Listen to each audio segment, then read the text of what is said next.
Saya berbincang-bincang kepada beberapa peserta, ternyata sudah banyak yang hafal Quran 30 juz, jadi guru semua ini. Ini berarti kita sharing aja gitu ya. Kita saling berbagi. Nanti kalau ada pertanyaan, ya pertanyaannya jangan susah-susah gitu.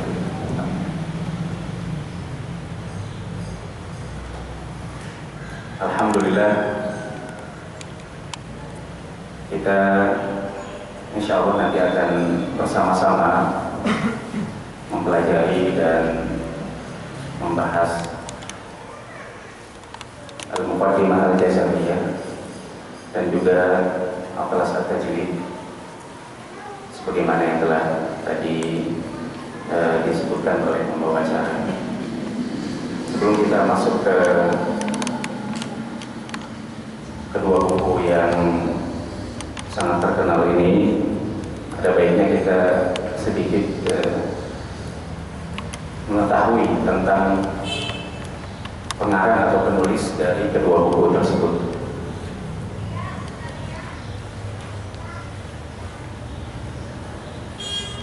Ya, yang pertama adalah pengarang dari Al-Muqaddimah Al-Jazariyah, yaitu Imam Ibnul Jazari. Beliau lahir pada tahun 751 Hijriah dan wafat pada tahun 833 Hijriah. Beliau termasuk Imam Qurra dan Kuffar pada abad ke-8 Hijriah.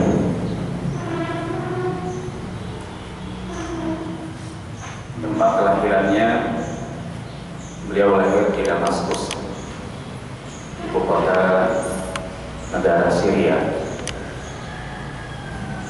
pada Sabtu malam tanggal 25 Ramadan setelah sholat tarawih.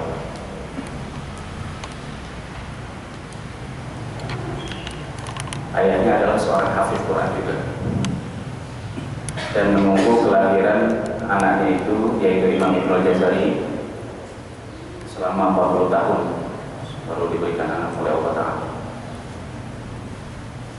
Al-Jazari nisbah kepada Jazirah Ibn Umar, sebuah kota yang terletak di perbatasan Suriah dan Turki sekarang.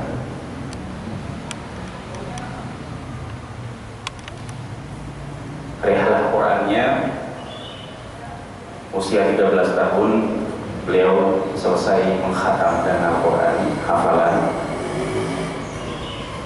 Usia 14 menjadi imam sholat di Masjid Damaskus.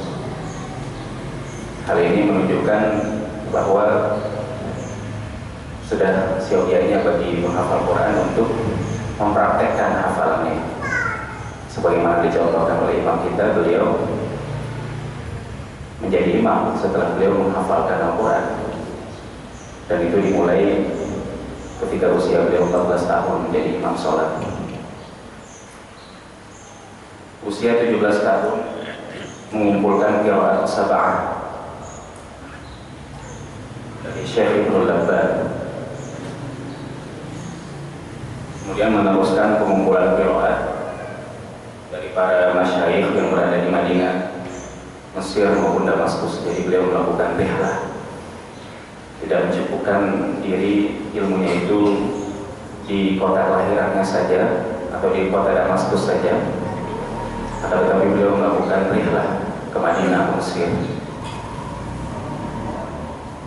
Hal ini juga menunjukkan bahwa setelah seorang penghafal Quran itu mengkhatamkan riwayat Hafiz an Asim, maka sangat dianjurkan lagi untuk mengumpulkan riwayat yang lain, karena yang namanya Al-Quran itu bukan satu riwayat, akan tetapi minimal ada yang mutawatir itu mencapai 20 riwayat.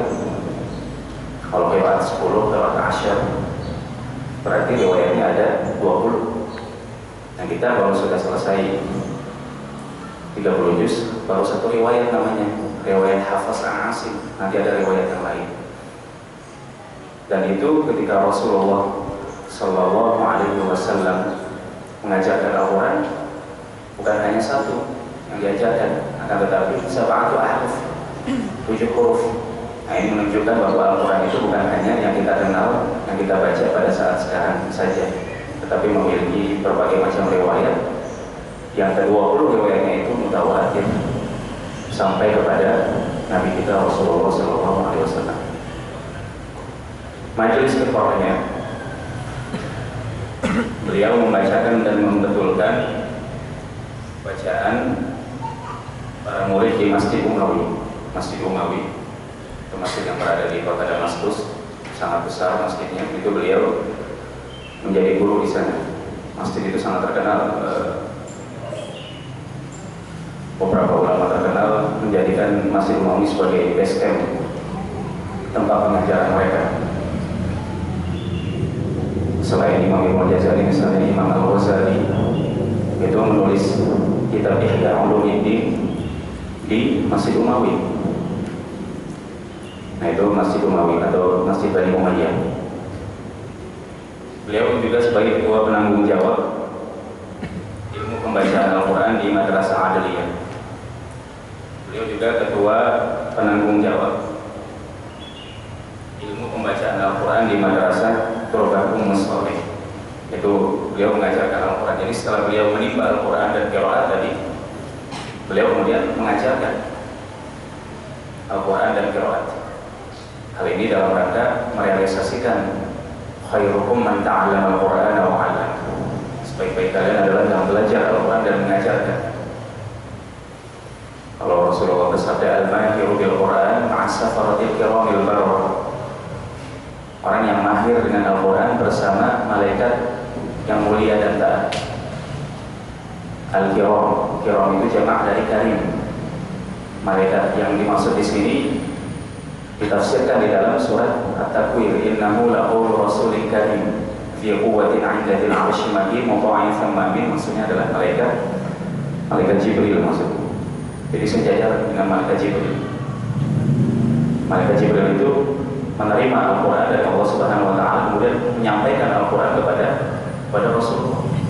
Nah, begitu juga seharusnya seorang guru Al-Quran menerima Al-Quran dan menyampaikan Al-Quran. Nah, ini adalah beberapa karya ilmiah. Al-Muqaddimah lima yajibu ala qari'il Qur'ani ay ya'lama, yang insya Allah nanti kita akan bahas, mungkin hanya bisa bab makharijul huruf dan sifatul huruf. Kemudian munjidil muqri'in, an-nashr fil qira'atil 'ashr, thayyibatun nashr fil qira'atil 'ashr. Kemudian ada ad-durra al-mudiyah fil qira'atil thalath. Nah, ini beberapa karya ilmiahnya, Baik.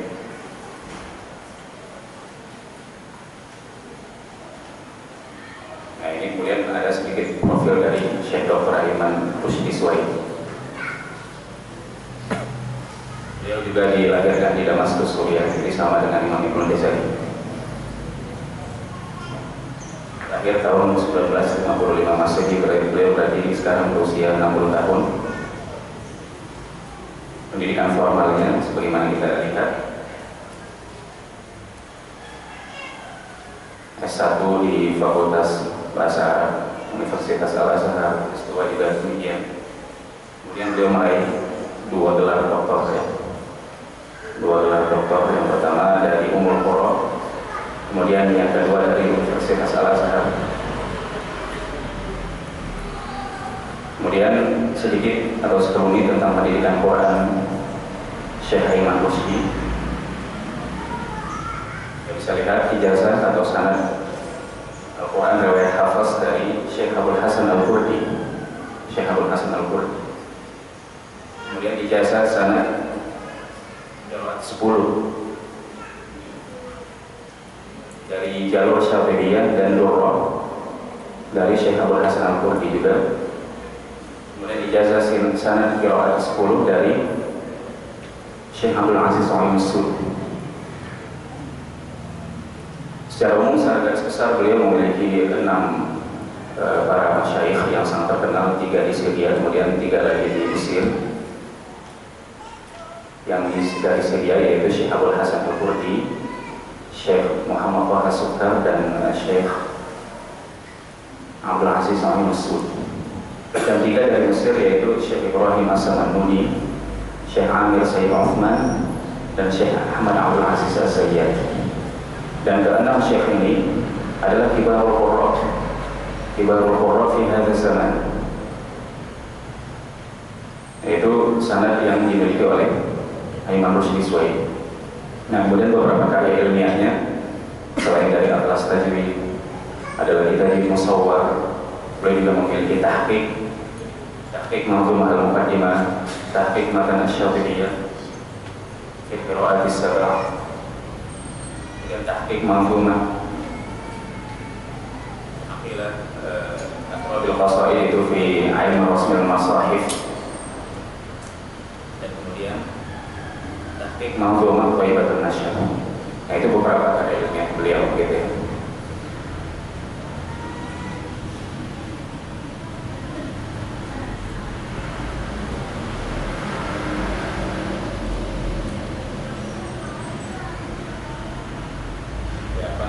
Ta'aruf sedikit ya.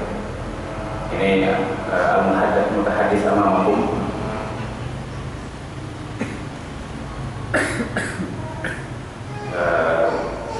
Ini nama saya ya, Fairul Anwar Abu Hafiz. Lahir di Jakarta, bukan di Syria, tahun 1982. Kemudian pendidikan formal S1 dan S1 2 yaitu di Al-Aqidah dan di Libya. S2 di Al-Aqidah, kemudian pernah juga diploma di Rabithah Alam Islami di Mekah, dan kemudian di Damaskus atau di sini. Nah, kemudian mengenai pendidikan Al-Quran, alhamdulillah Allah Ta'ala memberikan hafalan ketika usia saya 16 tahun. Kemudian mengambil sanad atau mendapatkan sanad riwayat hafaz dari Damaskus, dari Syekh Anas Al-Kibri. Syekh Anas Al-Kibri adalah murid dari Syekh Taha Sukar. Pernah juga saya mengambil sampai atau menerima sampai surat Al-Imran dari Syekh Muhammad Samir Al-Nas, dan beberapa surat dari Syekh Mahir Al-Majid. Itu semuanya di Syria. Nah, kemudian saya berangkat ke Mekah dan mengambil qiraat Asim, sanad qiraat Asim dengan 2 perawinya yang sangat terkenal, yaitu Hafiz dan Syu'bah. Dan kemudian juga riwayat Qalun an Nafi' dari Syekh Samir Hasan Ibrahim di Masjidil Haram. Alhamdulillah. Baiklah, sekarang kita masuk ke pembahasan Muqaddimah Jazariyah.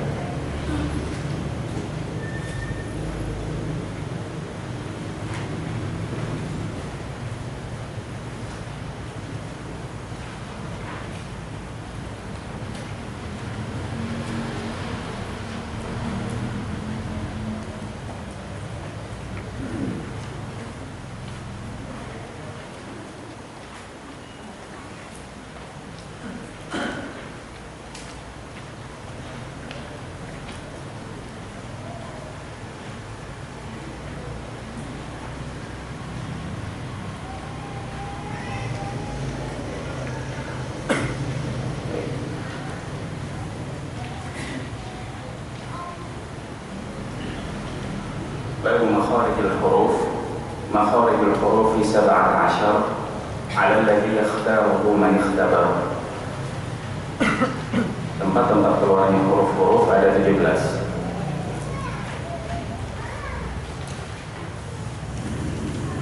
Ala alladhi yakhtaruhu man ikhtabar, sesuai yang dipilih oleh orang yang berpengalaman. Jadi Imam Ibnu Jazari menjelaskan bahwa atau memilih makharijul huruf itu 17. Tempat-tempat keluarnya huruf itu ada 17.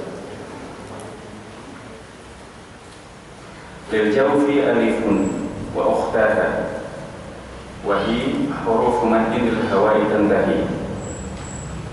Yang pertama adalah dari al-jawf. Al-jawf itu artinya adalah rongga mulut. Rongga mulut.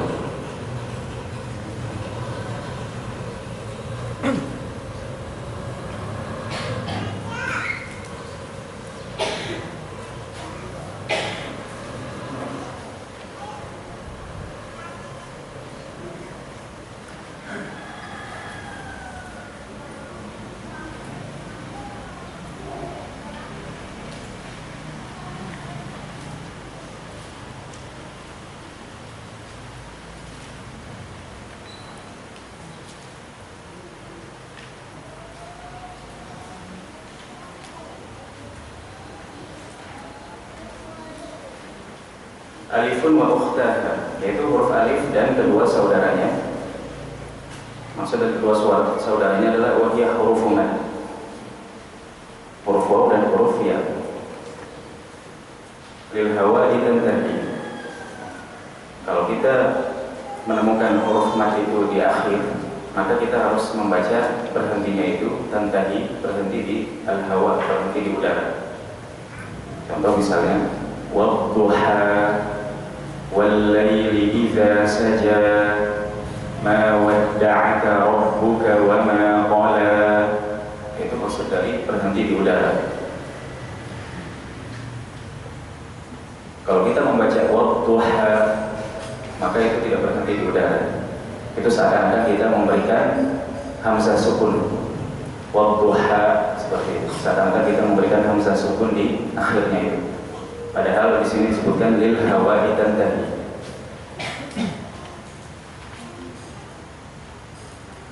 Inna Allaha kana 'aliman hakima. Hakima. Kita harus membaca seperti itu. Jangan hakima, karena kalau kita baca seperti itu maka bertentangan dengan apa yang dikatakan oleh imam kita, lil hawa'i tantahi. Jadi maksud dari lil hawa'i tantahi seperti itu. Kita ulang lagi. Wasyamsi wadduhaha. Mungkin kita praktekkan biar kita interaktif. Wasyamsi wadduhaha. Wasyamsi wadduhaha. Wal qamari idza talaha. Wal qamari idza talaha. Wan nahari idza jallaha.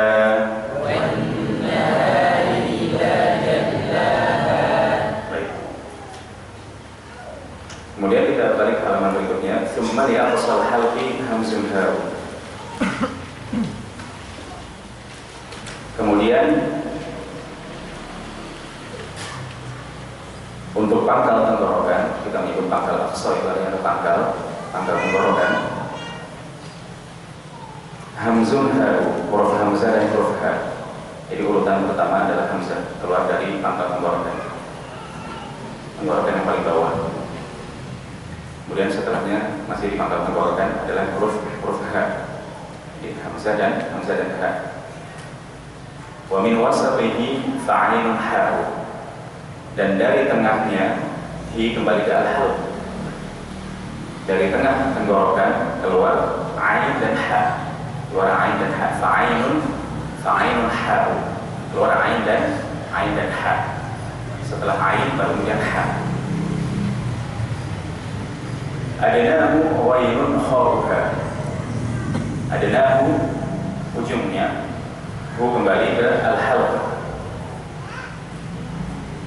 Wailun kharuha, huruf wain dan huruf kha. Nah, sampai situ kita bertemu dengan koma. Kita bariskan, baris atas misalnya, atau baris berdiri. Nah, sampai situ selesai huruf yang keluar dari tenggorokan. Nanti mungkin kita satu-satu kita bahas seperti ini dulu ya. Setelah itu atau tadi mungkin nanti insya Allah mempermudah apa yang kita sudah bahas ini.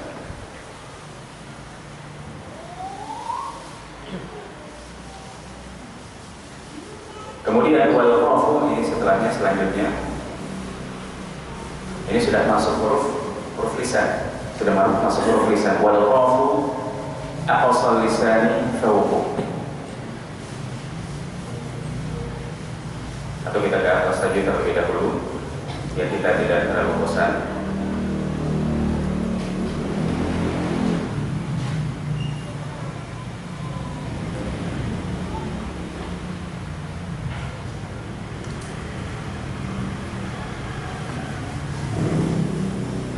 Nah, inilah al-huruf al-halqiyah atau huruf-huruf yang keluar dari tenggorokan. Itu hamzah, ha, ya, ain, ha, kemudian wain dan kha.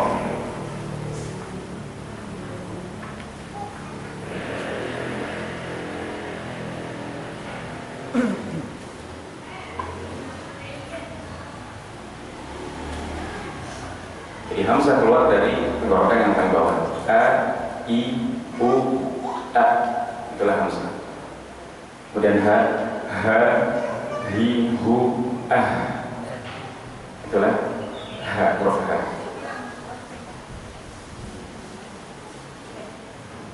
Contoh untuk huruf ha misalnya, ihdinas siratal mustaqim. Coba diperhatikan. Ihdinas siratal mustaqim. Ihdinas siratal mustaqim. Ihdinas siratal mustaqim. Ya, kemudian setelah wamin wasatihi ain dan ha. Ain dan ha. A, I, au, a dan ha, hi, hu, ah. Untuk huruf ain misalnya, iyyaka na'budu wa iyyaka nasta'in. Iyyaka na'budu wa iyyaka nasta'in. Iyyaka na'budu wa iyyaka nasta'in. Iyyaka na'budu wa iyyaka nasta'in. Kemudian yang berikutnya yaitu wain dan kha. Wain terlebih dahulu, kemudian kha setelahnya. Al, gha, ri, hu, al, dan kha, khi, khu, akh. Ya. Ghairil maghdubi alaihim. Silakan. Ghairil maghdubi alaihim. Ghairil maghdubi alaihim. Ghairil maghdubi alaihim. Baik, itulah huruf-huruf al-halqiyah atau huruf-huruf tenggorokan. Nah, kemudian kita lanjutkan. Kita kembali ke matan kita. Wal qafu aqsal lisani fawqu.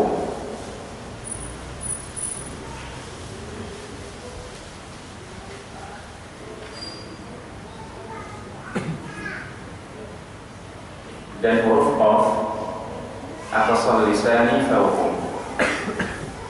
Pangkal lisan diangkat ke atas. Fawqu. Pangkal lisan diangkat ke atas. Nah, kalau kita lihat di gambar, aqsal lisani ma'al hanafil lahmi. Pangkal lisan bersama dengan langit-langit lunak atau langit-langit daging. Itu yang warna merah muda. Itu adalah langit-langit atas kita bagian belakang. Itu lunak langit-langitnya. Kalau yang kuning, yang di depannya langit-langit atas kita, tapi itu langit-langit yang keras. Semakin ke belakang itu semakin lunak. Nah, kita letakkanlah pangkal lisan kita ke langit-langit bagian lunak atau bagian daging. Apa? O, ri, u, apa? Min syarri ma khalaqa. Wa min syarri ghasiqin idza waqab.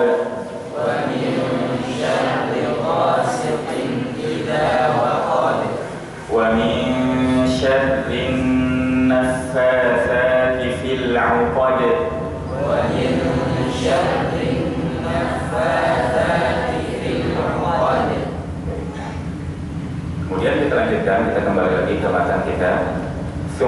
kafu asfalu, thummal kafu asfalu. Kemudian huruf kaf di bawahnya, di bawah dari makhraj qaf, di bawah dari makhraj qaf. Thummal kafu asfalu.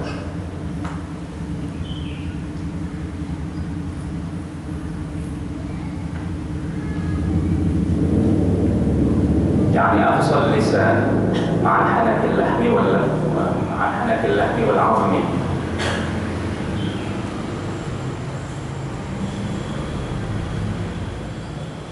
Pangkal lidah, pangkal lisan bersama dengan antara langit-langit lunak dan langit-langit keras.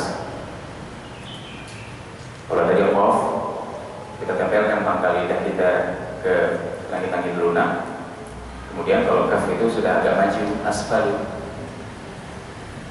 sudah agak menurun, yaitu pangkal lidahnya itu ditempelkan di antara langit-langit lunak dan langit-langit tulang. Langit-langit lunak dan langit-langit keras. Itu huruf kaf. Ak, ka, ki, ku, ak.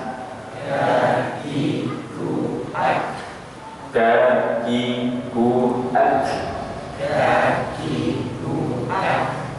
Alladhi khalaqaka fasawwaka fa'adalak, alladhi khalaqaka fasawwaka fa'adalak, alladhi khalaqaka fasawwaka fa'adalak, alladhi khalaqaka fasawwaka fa'adalak. Baik, kita kembali lagi ke matan. Wal wasfu fajimu shimu ya, wal wasfu fajimu shimu ya. Dan dari tengah, al wasf tengah. Tengah apa? Tengah lisan, tengah lidah. Titik dua, fajimu yaitu huruf jim, maka huruf jim, ashin, huruf shin, ya, dan huruf ya. Jadi yang keluar dari bagian tengah lisan ada 3 huruf, yaitu jim, shin, dan ya. Nah, kita mulai dari huruf jim. Inilah gambarnya. Aqsal lisan ma'a wasatil hanakil a'la.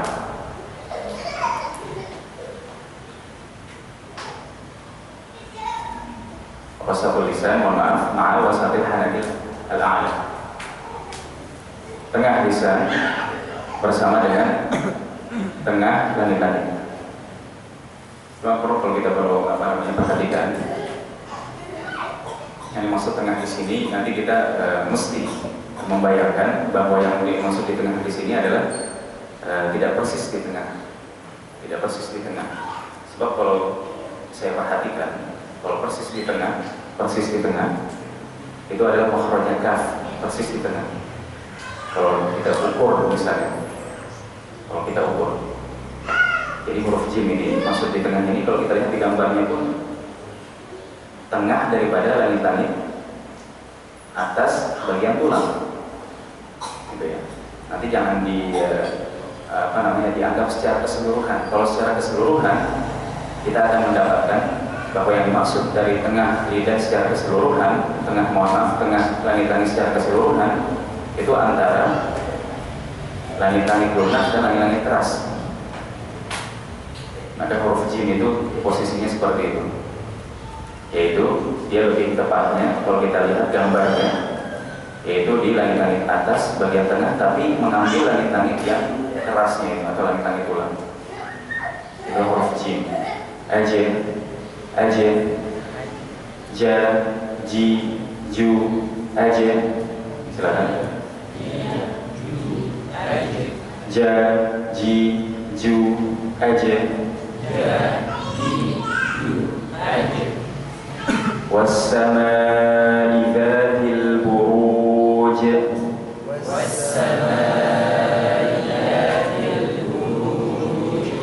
والسماء ذات البروج.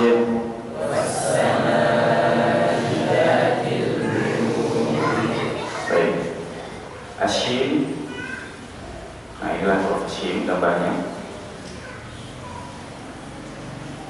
yaitu wasatul lisan ma'a wasatil hanafi al-a'la, tengah lidah bersama dengan tengah langit-langit atas. Dan sekali lagi, tadi yang masuk dengan langit-langitnya adalah mengambil langit-langit tulang bagian tengah. Dan beda antara huruf shin dengan jim. Kalau huruf jim itu sampai menempel ke atas langit-langit, sementara kalau shin tidak menempel, dia tidak bisa menempel. Bukti kalau jim itu menempel, kalau kita tidak pelak-pelakkan, maka kita tidak bisa meneruskan suara setelah kita sampaikan di makhrajnya. Tanpa kita pelak-pelakkan, dia tidak bisa kita lanjutkan dengan suara berikutnya. Tapi kalau shin dia bisa. Itu bukti bahwa shin itu tidak menempel, dia hanya mendekati langit-langit atas. Sha, shi, shu,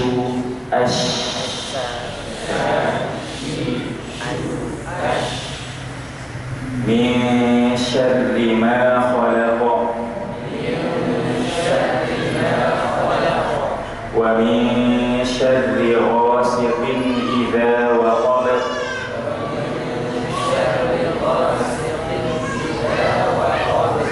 min syarril waswasil khannas.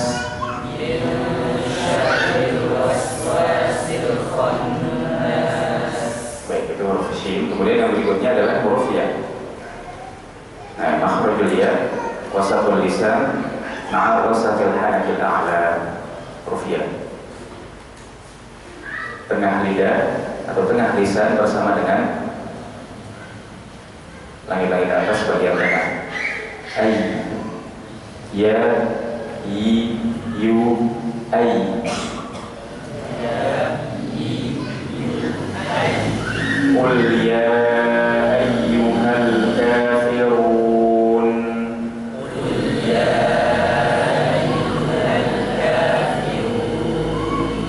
Iyyaka na'budu wa iyyaka nasta'in.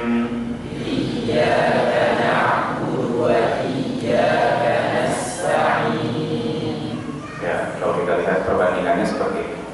Inilah perbedaan antara ketiga makhraj tadi, yaitu makhraj jim, shin dan makhrajiyah. Nah, itu sangat berdekatan mereka. Walaupun sangat berdekatan, tetapi tetap ada perbedaannya. Kenapa ada perbedaannya? Karena dari segi pengucapan dia berbeda. Kalau dari segi pengucapan berbeda, maka logikanya secara makhrajnya pun sebenarnya dia ada perbedaan tipis. Mungkin keterbatasan bahasa itulah yang membuat imam kita atau para imam kita menjadikan ketiga huruf ini keluar dari satu makhraj. Nanti dibedakannya di sifat. Jadi ketika kita mempelajari makhrajul huruf, kenapa ada 3 huruf yang dalam satu makhraj? Kok tidak beda? Ternyata dibedakan di pelajaran sifatul huruf. Sifat-sifat huruf, dan disitulah gunanya atau faedahnya kita mempelajari sifat-sifat huruf setelah makharijul huruf. Perlu diperhatikan sedikit juga ketika kita mengucapkan ikhfa, nanti jangan salah dalam mengucapkan ikhfanya itu. Misalnya nun mati bertemu shin tadi, nun mati bertemu shin, karena kita sudah lihat dan sudah kita pelajari bahwa shin itu dekat dengan ya. Jangan sampai ikhfanya itu terdengar suara ya. Misalnya yang salah min syarri itu ya berarti. Jangan sampai seperti itu. Nah, jadi kita harus baca min syarri, jangan mi itu ya berarti. Nah, jadi harus tetap dipertahankan. Nah, sekedar juga faedah ketika kita mengucapkan ikhfa itu belum ada di makhrajnya, tetapi baru siap untuk mengeluarkan huruf yang akan kita ikhfakan itu atau yang kita ikhfakan itu, kecuali huruf qaf dan huruf kaf. Mungkin nanti kita dalami di pembahasan ahkam al-mustaqilati wa tanwin.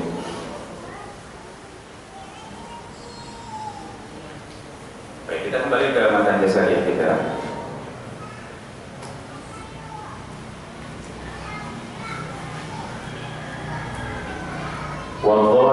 hafadihi idh waliya la barasa min aisara aw yumnaha. Dan huruf qad min hafadihi, dari sisi lidah.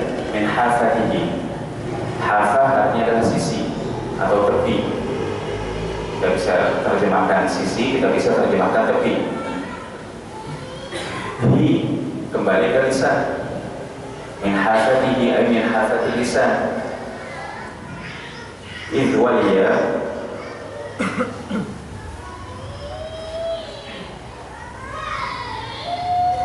disejajarkan dengan al-adras, gigi geraham.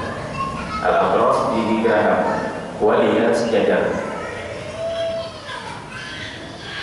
Kalau misalnya ada orang Arab misalnya mengatakan allazi yalihu, allazi yalihu maksudnya adalah yang sampingnya, yang sejajar, yang duduk sejajar dengannya. Nah itu allazi yalihu maksudnya.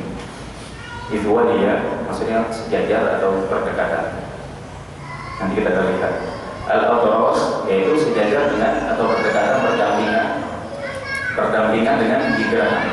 Gigi geraham yang mana? Min aisara, kiri, aw yumnaha, atau kanan. Ha kembali ke al-adras. Ha kembali ke al-adras.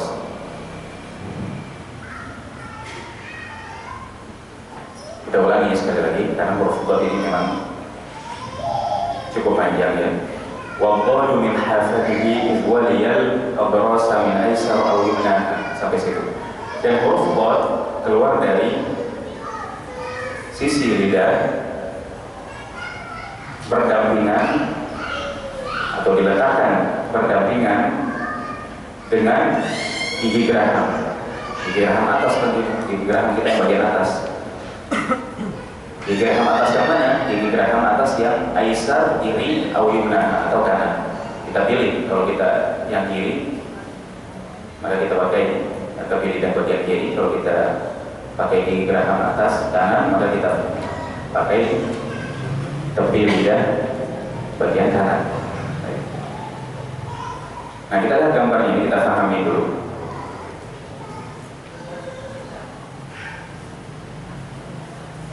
Kita pahami terlebih dahulu.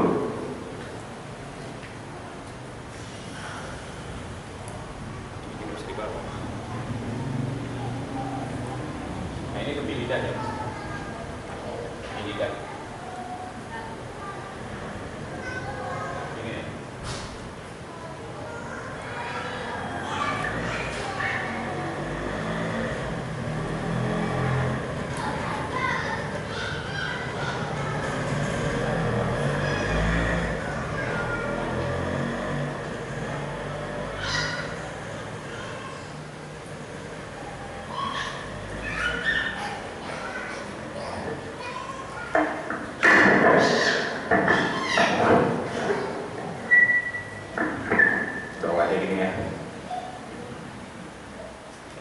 Baik, ini tepi lidah maksudnya.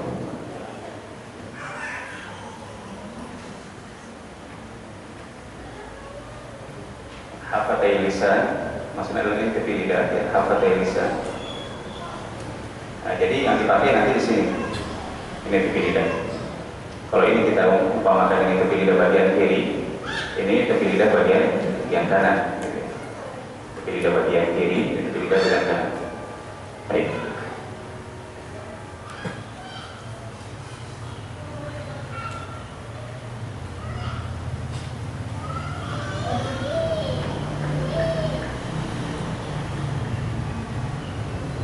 Nah, ini masih membahas makhrajul qad ya. Ini bagian ini. Tadi kita udah di atasnya adalah tepi lidah ya. Jadi kita umpamakan langit-langit atas kita. Kita umpamakan ini langit-langit, ini langit atas. Nah, berarti ini adalah gigi geraham atas bagian kiri. Sementara ini kita umpamakan gigi geraham atas bagian kanan. Nah kalau misalnya ini adalah lidah kita, misalnya ini adalah lidah kita, kalau kita memakai yang ini maka kita tempelkan tepi lidah bagian kiri ke sini. Nah ke sini kita tempelkan. Out, gitu ya, out. Sementara ini warna yang biru adalah tempat di mana tepi lidah kita menempel secara langsung. Kemudian ini nanti di sini masih ada sisa dari tepi lidah, dan kemudian sampai kepada ujung lidah, bagian yang kuning. Maka ini kita tempelkan setelah kita tempelkan yang ini. Jadi kita tempelkan dulu yang ini, setelahnya menyusul yang ini, yang biru dulu, baru setelah itu yang kuning. Tujuannya apa? Tujuannya agar kita bisa memberikan sifat istiqolah. Kalau kita tempelkan ini semuanya langsung, yang biru dan yang kuning, maka kita nggak bisa memberikan sifat istiqolah. Tapi kalau kita seperti tadi langkahnya, yang biru terlebih dahulu, kemudian baru yang kuning, baru kita bisa memberikan sifat istiqolah.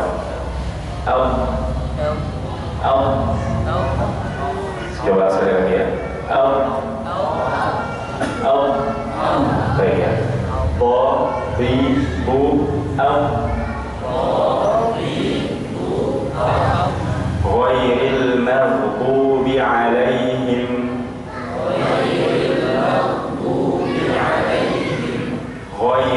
maghdubi alaihim waladdallin.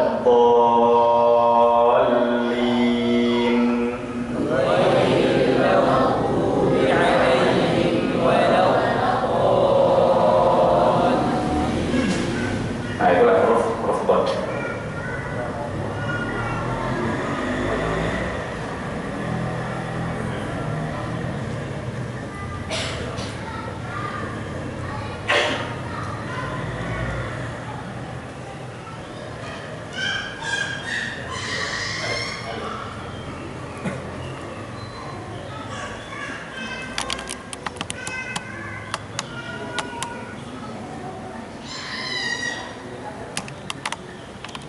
Baik, kita kembali ke mukadimah kita. Wallamu adnaha limuntahaha. Dan huruf lam adna dari antara ujung ha kembali ke hafa atau hafatul lisan. Kembali ke hafatul lisan. Karena ha adalah muannas. Maka dia kembali ke, kita cari muannas. Kalau kita kembali ke atros sebenarnya tidak mungkin, maka kita kembali ke hafa muannas, hafa limuntahaha, sampai ini kita terjemahkan mungkin sampai muntahaha. Muntahaha artinya adalah akhir dari apa? Akhir dari ha kembali ke hafa lagi, akhir dari tepi lidah.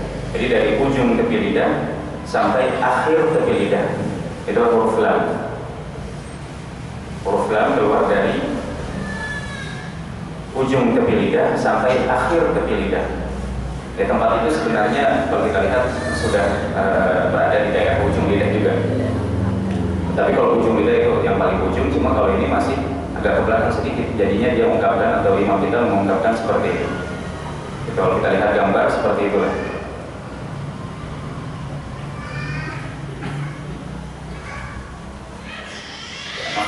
Jadi lam itu keluar dari ujung tepi lidah. Di sinilah yang dimaksud dengan ujung tepi lidah, sampai kemudian akhir dari tepi lidah atau akhir ujung tepi lidah. Kalau kita lihat dari gambar lidah yang awal tadi, mungkin kita bisa perjelas lagi. Di sini mungkin ya.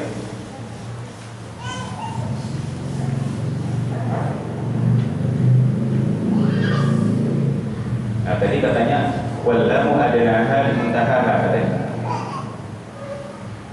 katanya wallamu adnaha limuntahaha, adnaha limuntahaha.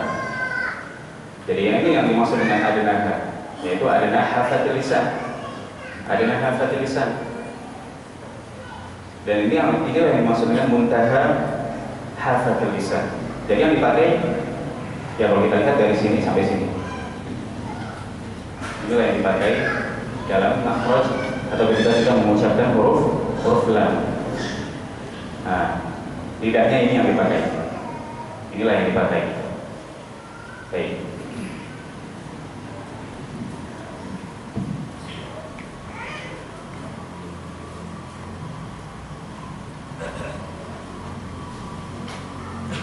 Nah, kemudian kita lekatkan di mana? Kita lekatkan di situ, kita lihat gambarnya.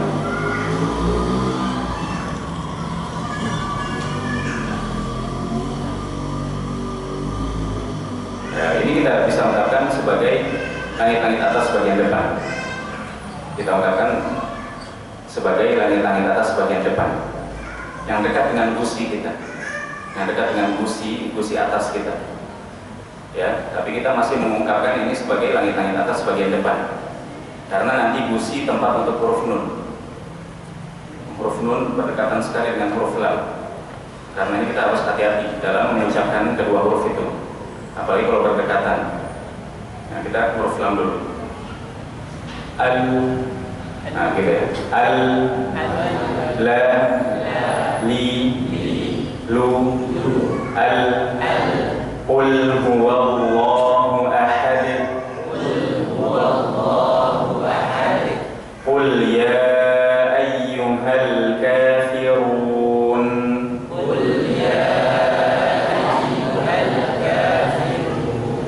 la a'budu ma ta'budun,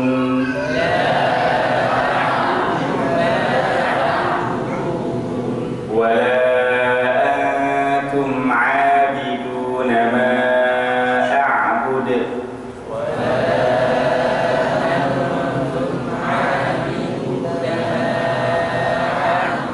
itu huruf lam.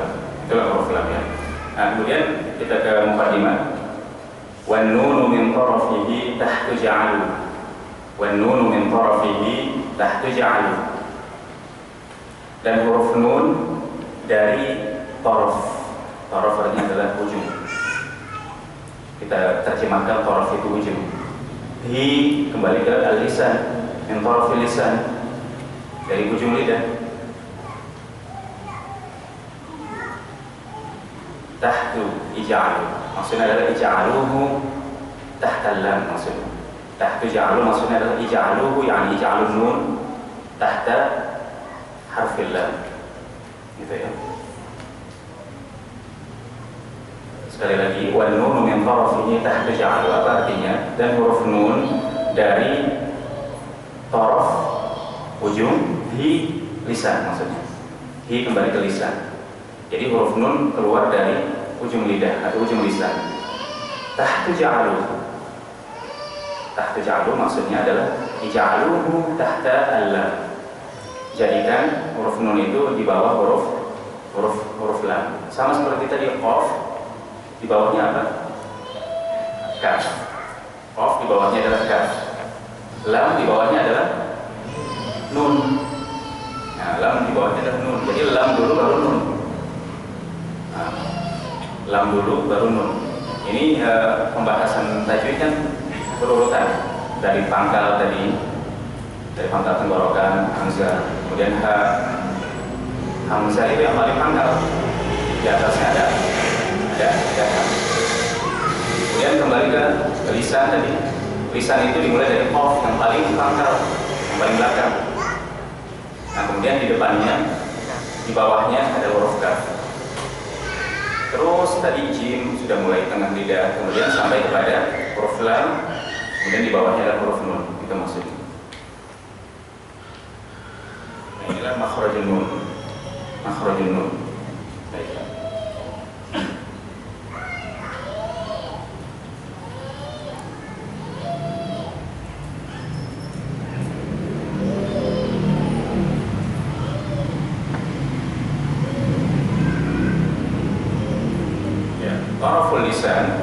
Taraful lisan di gambarnya tadi, kita kembali lagi ke gambar.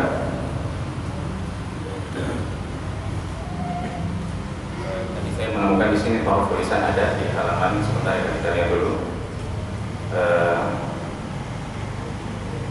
Halaman 25 ya, halaman 25.